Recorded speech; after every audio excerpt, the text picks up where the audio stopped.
And with that, we're going to jump into the first game, which is going to be Zenith versus Loof, of course.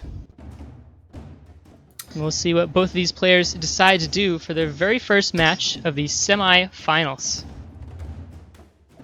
Yeah, I think it's fair to say that Loof is the slight underdog, considering Zenith and Zeno are both like the top two players. They're favourites to win. Definitely. I'd like to see that change up a little bit. Mm-hmm. I'm expecting some close matches. Both really solid players, so I don't see why it wouldn't be close.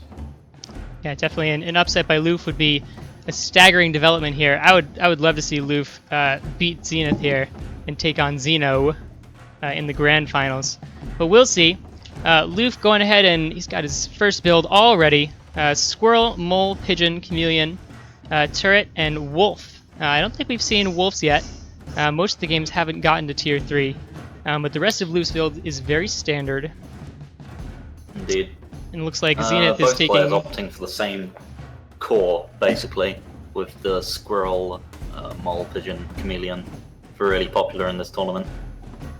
Definitely. I'm being reminded here that Zeno is not in the grand finals yet. He still has to play his game against Vashu.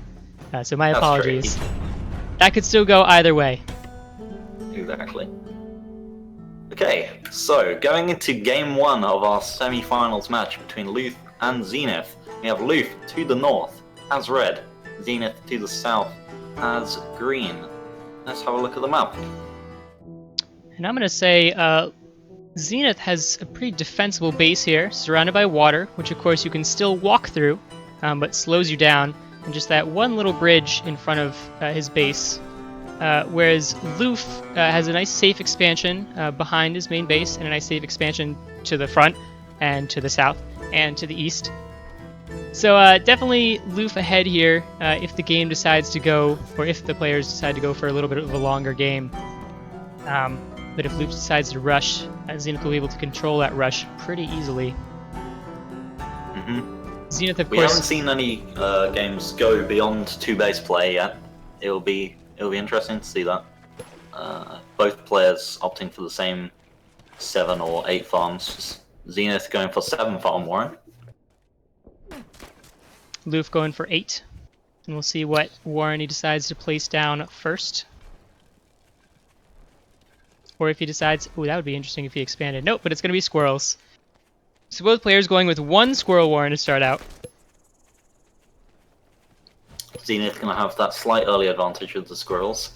He's going to start pulling them over fairly soon. And he's placed a forward Warren, hoping to get maybe an early fight where his units can reinforce quickly.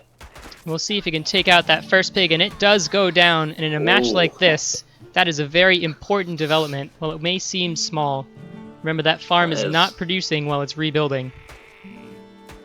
It's interesting because that's the first time, like, a lot of the players have brought out early squirrel warrens in this tournament, or slightly early, but that's the first time we've seen a good poke out of it. Oh, and Loof just behind in the squirrels. Zenith pushing all the way forward back into the base. Oh my god. There goes... Zenith picking up game 1. Game 1. Now, what could Loof have done differently in that scenario? That was that a 6 farm Warren? I think I missed that timing. That was